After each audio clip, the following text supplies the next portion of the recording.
नमस्ते। आज आम आलोचना करिबा पंचसखा साहित्य। तेबे एई पंचसखा साहित्य प्रसंग रे आलोचना करिबा बेले एक कथा मने रखिबा जरूरी, ओडिशार इतिहास रे सूर्यवंशर प्रतिष्ठा परवर्ती समय रे जो सामाजिक सांस्कृतिक क्षेत्र रे एक विराट विप्लवर सूत्रपात करिथिले शूद्रमुनि सारला दास, जहाकू आमे माटीर महाकवि हिसाब रे गणना करुचे। लोक जीवन को, समाज जीवन को एक नूतन प्रस्थ, एक नूतन व्याप्ति देवा पाई जो उद्यम आरंभ करिथिले पंचसखा साहित्य ताहाकू अधिक गति देइथिला।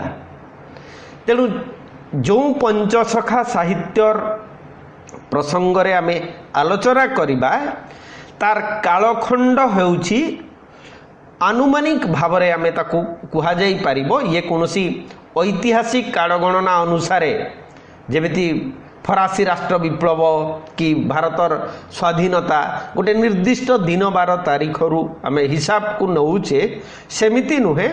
आलोचक माने जो समय निरूपण करिसंती सेही आधार रे 1500 रु 1650 ख्रीष्टाब्द मध्य रे परिव्याप्त कालखंडटीकू पंचसखा युग हिसाब रे आमे आलोचना करि पारिबा।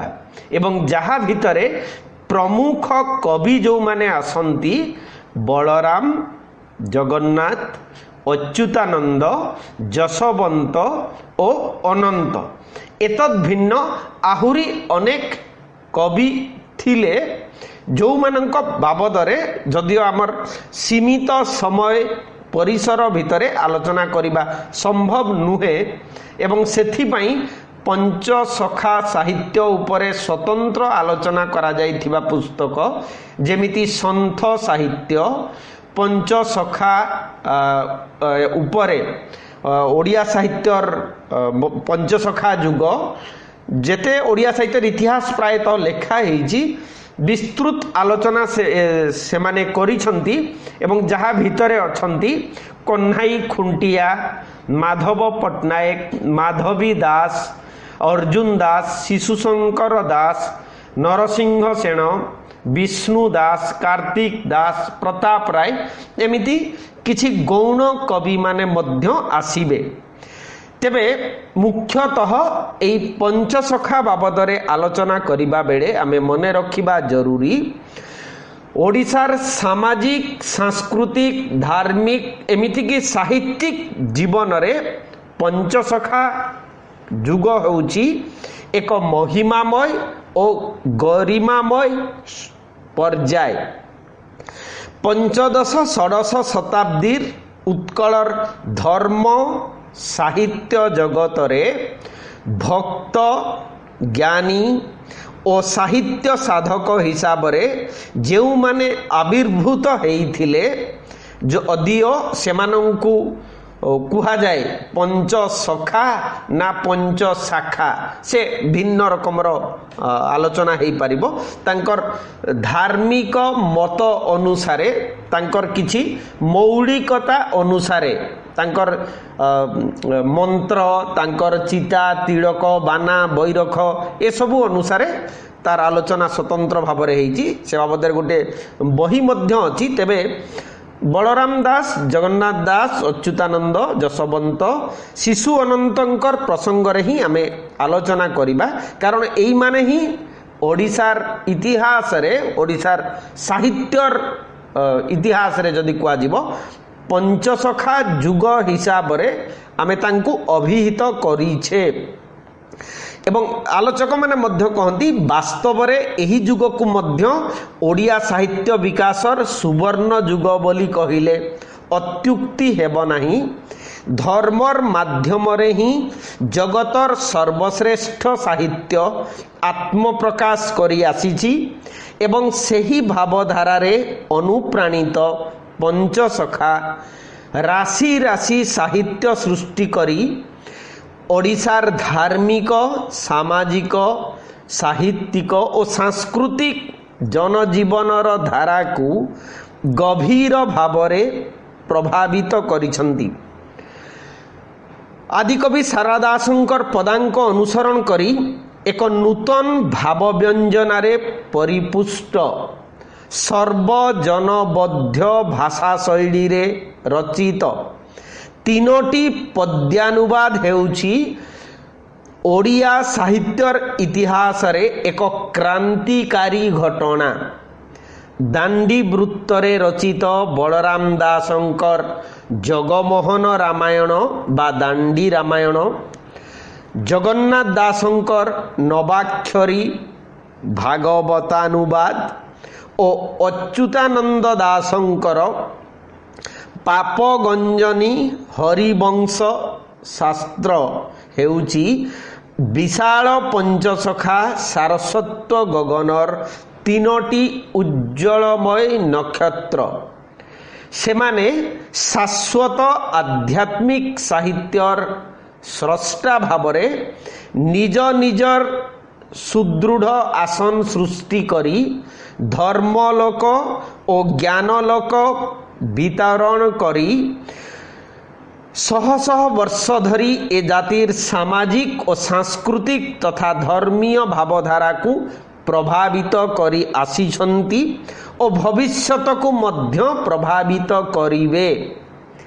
एबे भी ओडिशार पुरपल्ली रे सेमानंकर रचित पुराण भजन जनाण और लोकगीत जनतार तुंडरे बोला जाई से मानंकर अस्मिता को स्वीकार करुची आउ आमको मने पकाई देउची सेमानंकर सृजनी प्रतिभार पश्चात रे जो प्रेरणा थिला, जो आध्यात्मिक उत्सरु सेमाने शक्ति आनी प्रेरणा आनी ताहा रचना करिथिले से प्रेरणार उत्स को ठाब करिबा एवं ता सहित से समयर राजनैतिक तथा कथित धार्मिक सामाजिक साहित्यिक और भाषागत पृष्ठभूमि और परिवेश को मध्य आम आगरे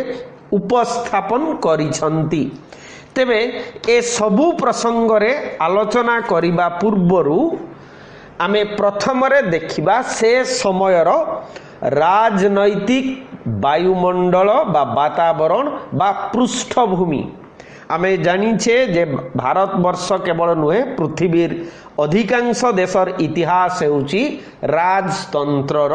तेणु ओडिशा रे मध्य राजतंत्र शासन चाली थिला एवं गजपति मानकर शासन पूर्वरु सेठी गंगवंशर शासन मध्य थिला। एई प्रख्यात गंगवंशर राजा माने ओडिशा रे राजत्व करुथिला बेले ओडिशा गोटिए समृद्धशाली तथा कथित हिंदू राज्य रूपे परिचित थिला। एमानंकर राजत्व समय रे ओडिशार सीमा राजतंत्र रे सचराचर जहा हुए ताहा गंगा ठारू गोदावरी पर्यंत विस्तृत थिला।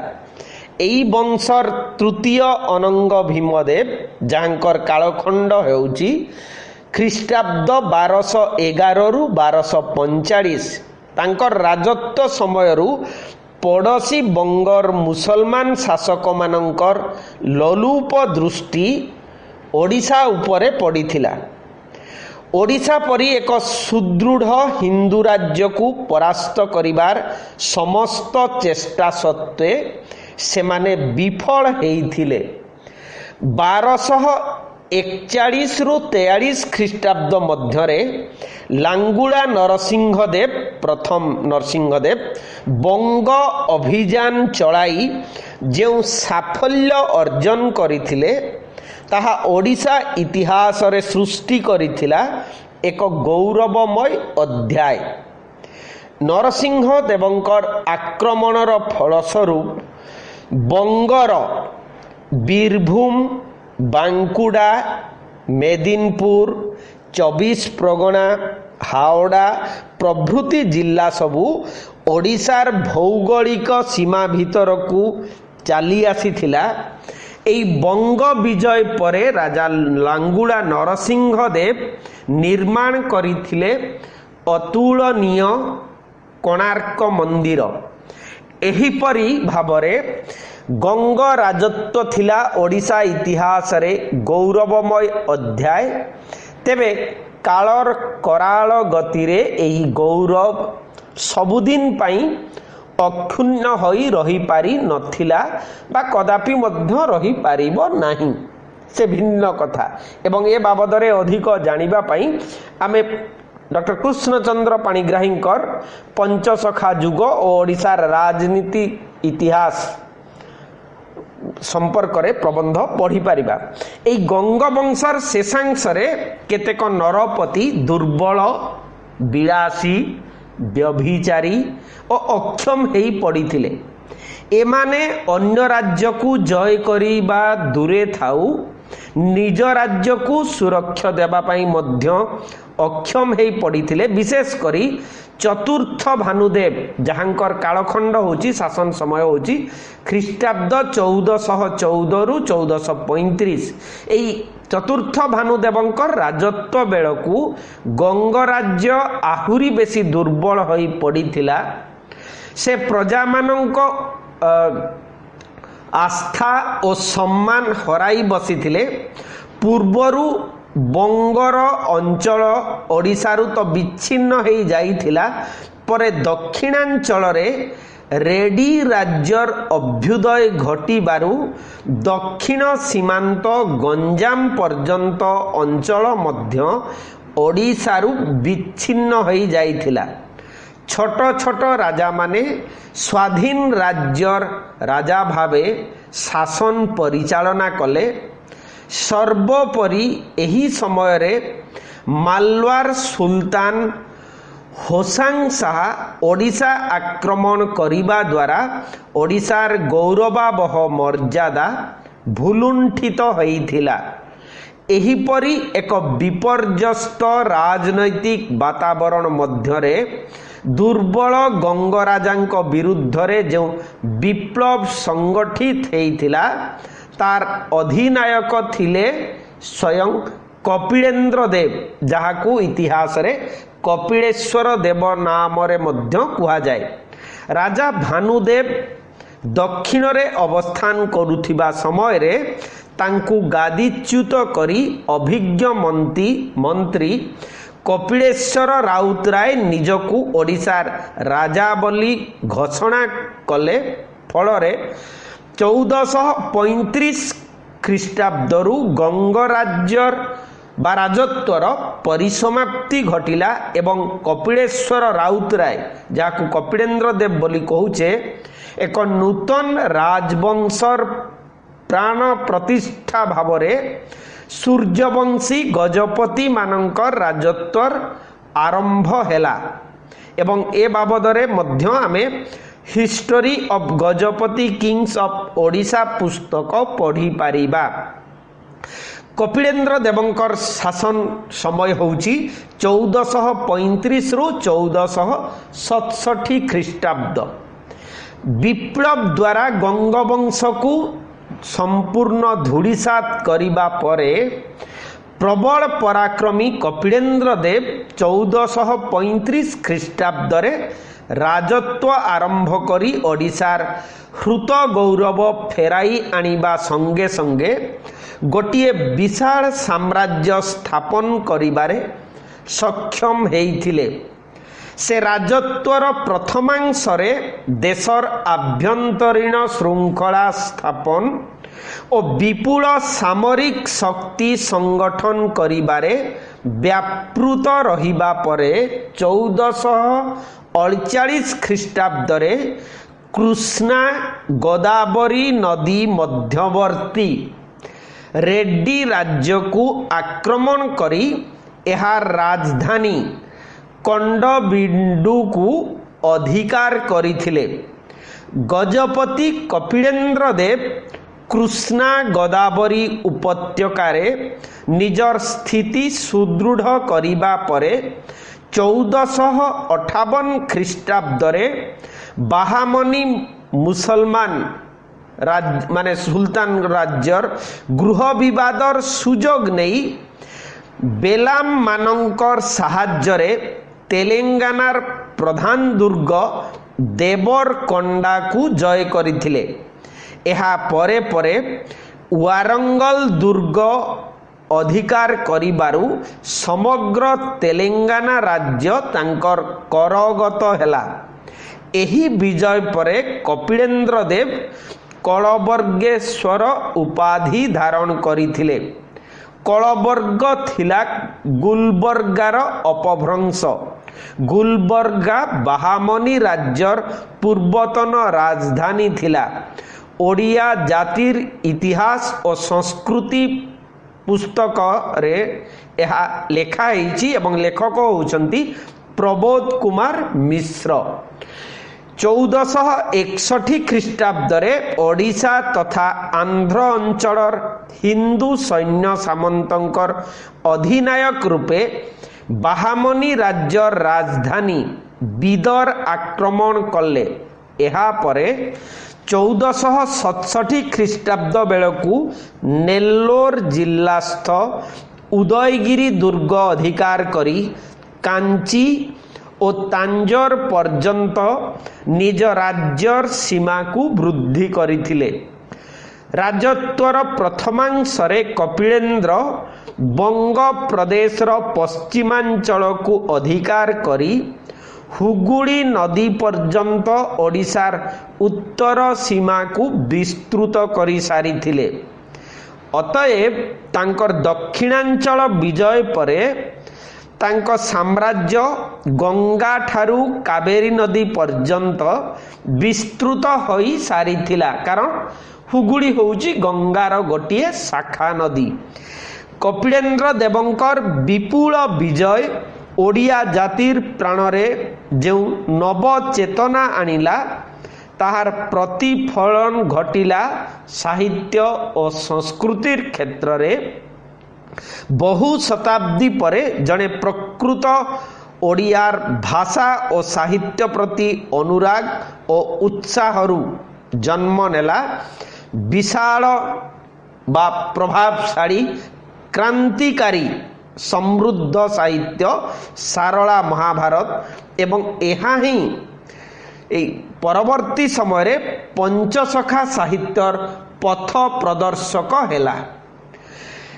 कपिलेन्द्र देवंक परे ओडिशार शासन क्षमता आसे पुरुषोत्तम देवंक पाखकु एवं तांकर समय होउची पुरुषोत्तम देवंकर शासन समय होउची 1467 रु 1497 ख्रीष्टाब्द। 1470 ख्रीष्टाब्द रे कपिलेन्द्र देवंकर मृत्यु परे तांको पुत्र पुरुषोत्तम देव और हम्बीर देवंक मध्यरे सिंहासन पाई आरंभ हेला भातृ विवाद। एवं एई भातृ विवाद बाबदरे मध्य आमे इतिहास रु जहा तथ्य मिलुची पुरुषोत्तम देव कपिलेन्द्र देवंकर कोनोसी राणींकर संतान नथिले। से थिले एक परिचारिका बा दासीर संतान एवं क्षमतार हासिल करिबा पई संभवतः से अधिक योग्य होइताई पारंती। से संपर्क रे मादळा पांजी एवं चैनी चकड़ा ठु आरंभ करी अन्यान्य जो उत्स गुड़िक इतिहास संपर्क में आम जाना पाइबा से ग्रंथ रे ताहा उल्लेख करा हेइछि। एई भातृ विवाद रे तांकर जो पाखापाख 17 जन भाई को पराभूत करी से शासन सिंहासन रे अधिष्ठित हेइथिले। राजत्वर प्रथमार्धरे ए जो पुरुषोत्तम देव सर्वदा गृहयुद्धरे संपृक्त होई राज्यर सुरक्षा प्रति सेतेटा दृष्टि देई पारि नथिले। मात्र द्वितीयार्धरे से ओडिशार पूर्व गौरव को बहु परिमाण रे फेराई आनिबा पई सक्षम हेइथिले। एठी पूर्व गौरव कहिले केवल आमे बुझिबा बाह्य राज्य जय से उत्तर हो दक्षिण रे हो अन्य राज्य जय करवा ही होची एठी केवल अभिवृद्धि बा गौरव साफल्यर एकमात्र सर्टिफिकेट हिसाब रे आमे ग्रहण करि परिबा। 1485 ख्रीष्टाब्दरे पुरुषोत्तम देव राज महेंद्री और कंटबिडु समेत समग्र आंध्र उपकूल अंचल पुनरुद्धार करथिले। एहा फलरे कांची राजा साल्व नरसिंह देव परास्त होई राजा पुरुषोत्तम देवंक सहित संधि कले। एही गौरवमय घटना ही परवर्ती कालरे ओडिशा रे सुविदित कांची अभियान बा किंवदंती रूपरे परिचित हेइछि। एहा परे पुरुषोत्तम देव उदयगिरी राज्य जय करी साल्व नरसिंह देवंकु परास्त और बंदी कले। 1489 रु 90 ख्रीष्टाब्द बेलकु उदयगिरी पुनश्च ओडिशार सीमा भीतर को चली आसीथिला। उदयगिरी विजय परे पुरुषोत्तम देव जीवनर अवशिष्ट काल धर्म कार्य मनोनिवेश करथिले बोली ऐतिहासिक माने कहंती। से संस्कृत साहित्य प्रति गभीर अनुरागी थिले। एपरिकी से अनेक संस्कृत विद्वानंकु पृष्ठपोषकता करुथिले। केतेक आलोचकंक मतरे से त्रिकांड कोशम हाराबड़ी अभिनव गीत गोविंद और नाम मालिका प्रभृति लेखक थिले।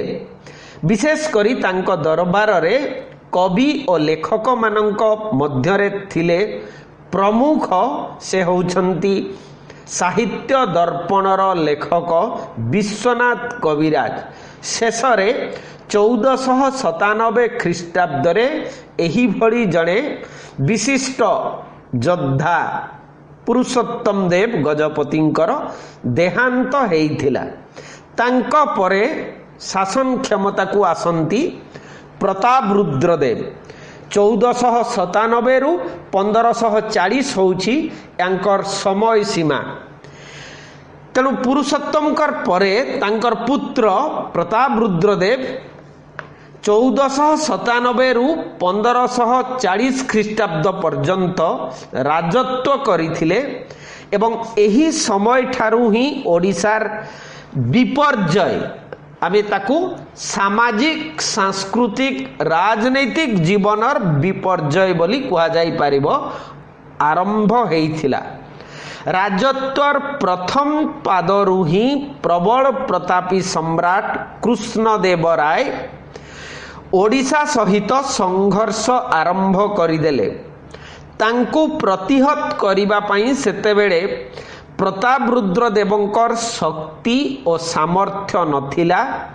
एपरिकी कंडबिडु दुर्गरे बंदी थिबा निजर सैन्य मानंकु उद्धार करिबारे से असमर्थ हेइथिले। वास्तव रे कंडबिडुर पतन ही थिला गजपति साम्राज्यर पतनर एक प्रकार अंतिम पर्याय। एही कंडबिडु दुर्गरे आसन्न मृत्यु मुखरु रक्षा पाइथिबा केतेजन ओडियांक मध्यरे थिले तांकर पुत्र वीरभद्र। से बंदी रूपे विजयनगरम को प्रेरित हेले। परे गुणग्राही कृष्णदेव राय तांको वीरत्वरे मुग्ध होई तांको उत्तर महेश्वरर मेलबेन्नुर सीमार शासनकर्ता रूपे नियुक्त करिथिले। शेषरे चक्रांतर शिकार हेई वीरभद्र निजर आत्मसम्मान रक्षा पाई आत्महत्या करिथिले। तेणु प्रतापरुद्रंकर जीवद्दशारे तांकर तरुण पुत्रर आत्महत्या एवं तांकर झियो को वृद्ध कृष्णदेव राय जदि कुहा जीवो बलात्कार रे विवाह से समर व्यवस्था अनुसारे प्रतापरुद्रंकर मनोबल को भी संपूर्ण भावरे जेमिति भांगी देइथिला। एमिति की से बाध्य हेई कृष्णदेवरायଙ୍କ सहित 1519 ଖ୍ରୀଷ୍ଟାବ୍ଦ ଅଗଷ୍ଟ ମାସରେ ସନ୍ଧିପତ୍ରରେ ସ୍ୱାକ୍ଷର କଲେ। ଏହି ସନ୍ଧିର ଚୁକ୍ତି ଅନୁସାରେ କୃଷ୍ଣା ନଦୀ ଓଡ଼ିଶା ଓ ବିଜୟନଗର ସାମ୍ରାଜ୍ୟର ସୀମା ରୂପେ ନିର୍ଦ୍ଧାରିତ ହୋଇଥିଲା। ବହୁ ଧନରତ୍ନ ସହିତ ତାଙ୍କର ଅଲିଅଳି କନ୍ୟା ଜଗନ୍ମୋହିନୀଙ୍କୁ କୃଷ୍ଣଦେବରାୟଙ୍କୁ ଅର୍ପଣ କରିବାକୁ ବାଧ୍ୟ ହୋଇଥିଲେ। ଏହି ପ୍ରସଙ୍ଗରେ ଗୋଟିଏ ଚମତ୍କାର ଐତିହାସିକ ଉପନ୍ୟାସ ଅଛି। ପ୍ରତାପରୁଦ୍ର ଦେବଙ୍କର ଏହି ବିପର୍ଯ୍ୟୟର ଭୂମିକା ଉପରେ ପୃଷ୍ଠଭୂମି ଉପରେ ରଚିତ ଉପନ୍ୟାସ କୃଷ୍ଣାବେଣୀରେ ସନ୍ଧ୍ୟା।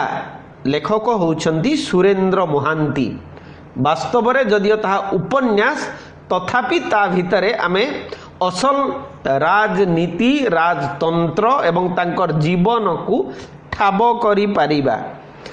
ତେଣୁ ସେ ଗୋଟାଏ ରକମର ବାଧ୍ୟ ହୋଇଥିଲେ ତାଙ୍କର କନ୍ୟାକୁ ଅର୍ପଣ କରିବା ପାଇଁ ବୃଦ୍ଧ କୃଷ୍ଣଦେବରାୟଙ୍କ ପାଖରେ।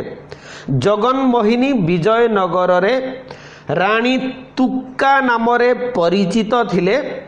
ଯଥାର୍ଥରେ ଏହା ଥିଲା ଏକ ରାଜନୈତିକ ବିବାହ। ସେ ଥିଲେ ଶିକ୍ଷିତା। ସଂସ୍କୃତ ଭାଷାରେ ସେ ରଚନା କରିଥିଲେ ତୁକା ପଞ୍ଚକମ୍ କାବ୍ୟ। ତେବେ କୃଷ୍ଣଦେବରାୟଙ୍କର ବହୁ ପତ୍ନୀ ମେଳରେ ସେ ଥିଲେ ଅବହେଳିତ। ତାଙ୍କର ଅନ୍ତିମ ଜୀବନ ଥିଲା ଅତ୍ୟନ୍ତ ଦୁଃଖପୂର୍ଣ୍ଣ। କନ୍ୟାର ଏଭଳି ଦୁରାବସ୍ଥା ଦେଖି ତାଙ୍କର ପିତୃପ୍ରାଣ ବିକଳ ହୋଇ ଉଠୁଥିବା ବେଳେ ଏଣେ ଉତ୍ତର ସୀମାନ୍ତର ବଙ୍ଗାଞ୍ଚଳ ମଧ୍ୟ ପ୍ରତାପରୁଦ୍ରଦେବଙ୍କର ସାମ୍ରାଜ୍ୟରୁ ବିଚ୍ଛିନ୍ନ ହୋଇଯାଇଥିଲା। ଅତଏବ ଗଜପତିଙ୍କର ଉତ୍ତର ଜୀବନ ଥିଲା ଅତ୍ୟନ୍ତ ଦୁଃଖମୟ ଓ କାରୁଣ୍ୟରେ ଭରା। ବିଶାଳ ସାମ୍ରାଜ୍ୟ ଧୀରେ ଧୀରେ ସଂକୁଚିତ ହେବା, ବୀରପୁତ୍ର ବୀରଭଦ୍ରର ମୃତ୍ୟୁ ଓ କନ୍ୟା ଜଗନ୍ମୋହିନୀର କରୁଣ କାହାଣୀରେ ସେ ସମ୍ପୂର୍ଣ୍ଣ ଭାଙ୍ଗି ପଡ଼ି ଶେଷାବସ୍ଥାରେ ଏକାନ୍ତ ଧର୍ମପରାୟଣ ଗଜପତି ଭାବରେ ଶେଷ ନିଶ୍ୱାସ ତ୍ୟାଗ କରିଥିଲେ। ଖ୍ରୀଷ୍ଟାବ୍ଦ 1533ରେ ପ୍ରତାପରୁଦ୍ର ଦେବଙ୍କର ମହାପ୍ରୟାଣ ହୋଇଥିଲା। ବାସ୍ତବିକ ଗଜପତି ପ୍ରତାପରୁଦ୍ରଦେବ ଥିଲେ ଜଣେ ଭାଗ୍ୟହୀନ ନରପତି। ସମୟର ପ୍ରତିକୂଳତାରେ ସେ ସଦାସର୍ବଦା ପ୍ରଭାବିତ ହୋଇଥିଲେ। ସଫଳତା ବହୁ ସମୟରେ ତାଙ୍କର ହାତ ମୁଠାରୁ ଖସି ଯାଇଥିଲା। ତଥାପି ଓଡ଼ିଶାର ଇତିହାସ ତାଙ୍କର କାର୍ଯ୍ୟକଳାପକୁ ଅନେକାଂଶରେ ବିଭିନ୍ନ ଦୃଷ୍ଟିରୁ ସ୍ମରଣ କରିଥାଏ। ଏବଂ ଏହି ସମୟ ଭିତରେ ଓଡ଼ିଶାରେ ଆଉ ଏକ ଚାଞ୍ଚଲ୍ୟକର ଘଟଣା ଘଟିଛି। ତାହା ହେଉଛି ଶ୍ରୀ ଚୈତନ୍ୟଙ୍କର ଓଡ଼ିଶାକୁ ଆଗମନ। এই ଗଜପତିଙ୍କର ସମୟରେ, ପ୍ରତାପରୁଦ୍ର ଦେବଙ୍କର ସମୟରେ, ସେ ହେଉଛନ୍ତି ଚୈତନ୍ୟଙ୍କର ସମସାମୟିକ। ସେ ଆସିଛନ୍ତି ଓଡ଼ିଶା। ପ୍ରତାପରୁଦ୍ରଙ୍କ ଜୀବନର ଅନ୍ତିମ ଚରଣରେ, ସାୟାହ୍ନରେ ଓଡ଼ିଶାର ସାମାଜିକ ଜୀବନରେ ଯେଉଁ ନୂତନ ପ୍ରବାହ ଅନୁଭୂତ ହୋଇଥିଲା, ତାର ଅନ୍ୟତମ ପ୍ରାଣକେନ୍ଦ୍ର ଥିଲେ ଏହି ଶ୍ରୀ ଚୈତନ୍ୟ ଓ ତାଙ୍କ ଦ୍ୱାରା ପ୍ରଭାବିତ ସଂସ୍କାର ଧର୍ମୀ ସନ୍ଥମାନେ। ପଞ୍ଚସଖା ରଚିତ ସାହିତ୍ୟରେ ସମାଜ ସଂସ୍କାର ଆନ୍ଦୋଳନର ସମ୍ପୂର୍ଣ୍ଣ ଚିତ୍ର ଏହା ପ୍ରାମାଣିକତାକୁ ସ୍ପଷ୍ଟ କରେ।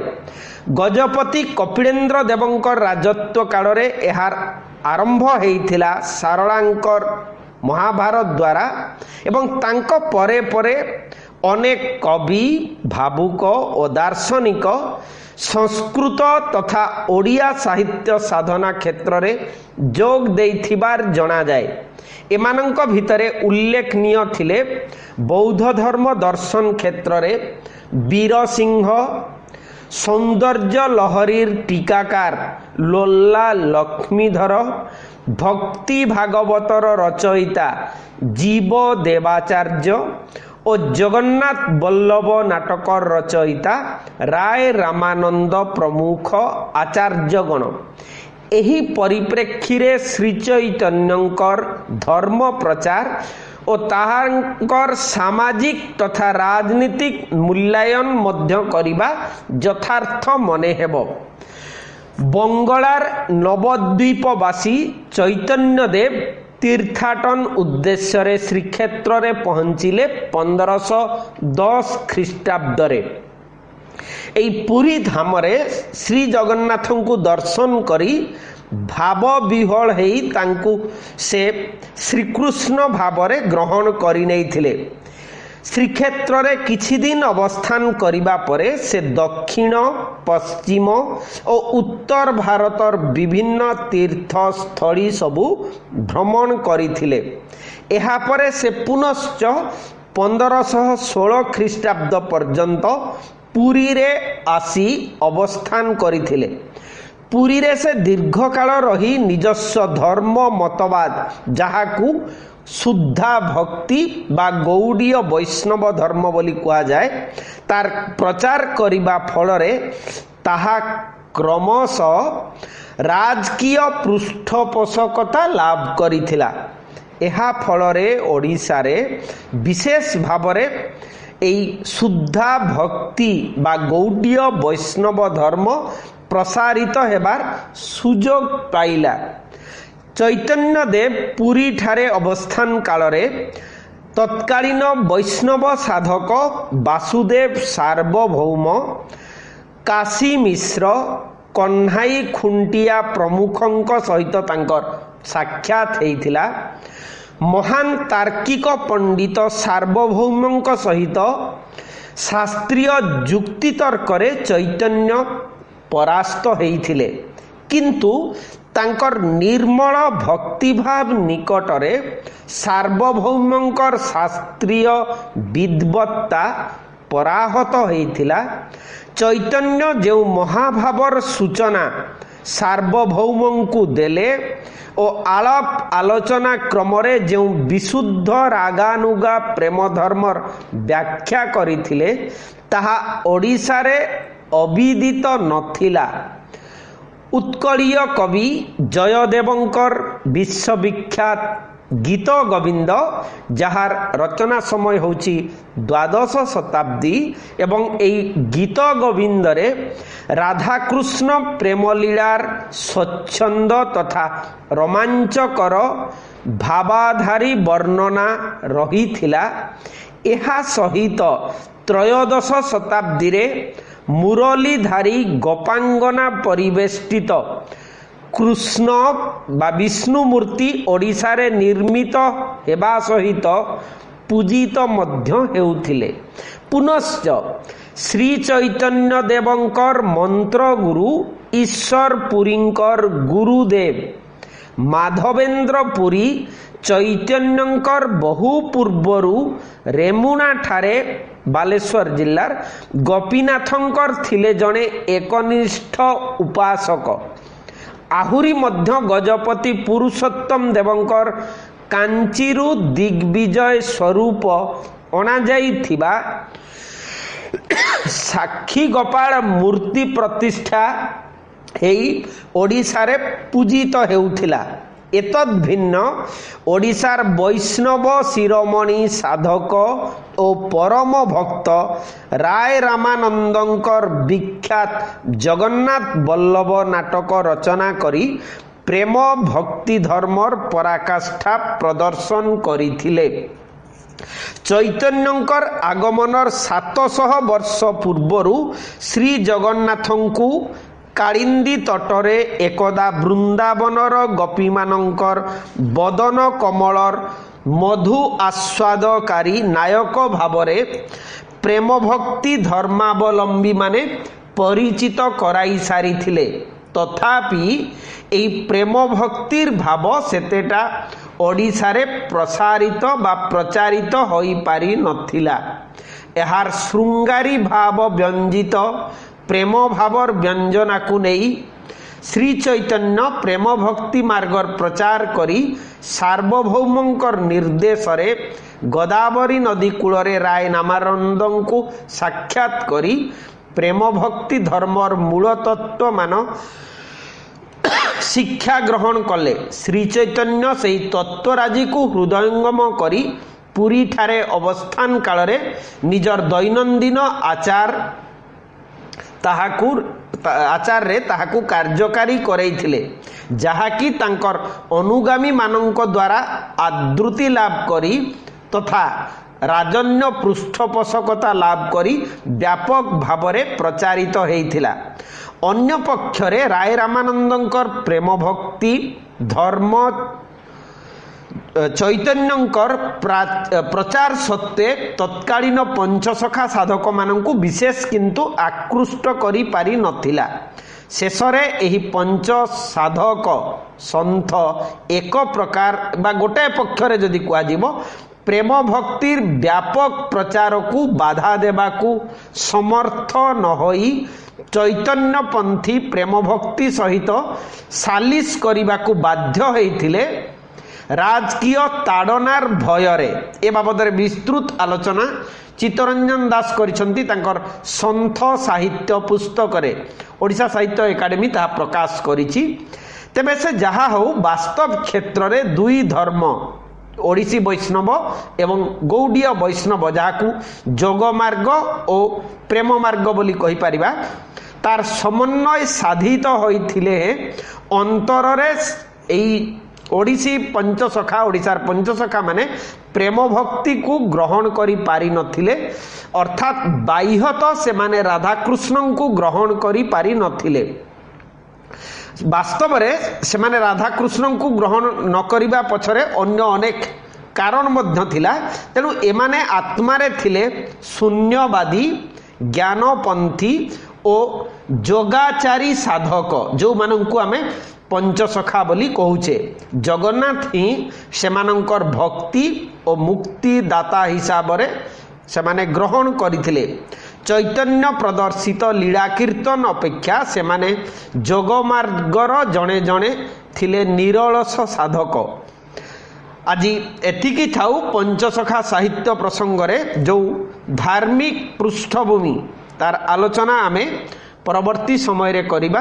कमेंट रे जहाँ चाहिए लिखि पारिबे। नमस्ते, धन्यवाद।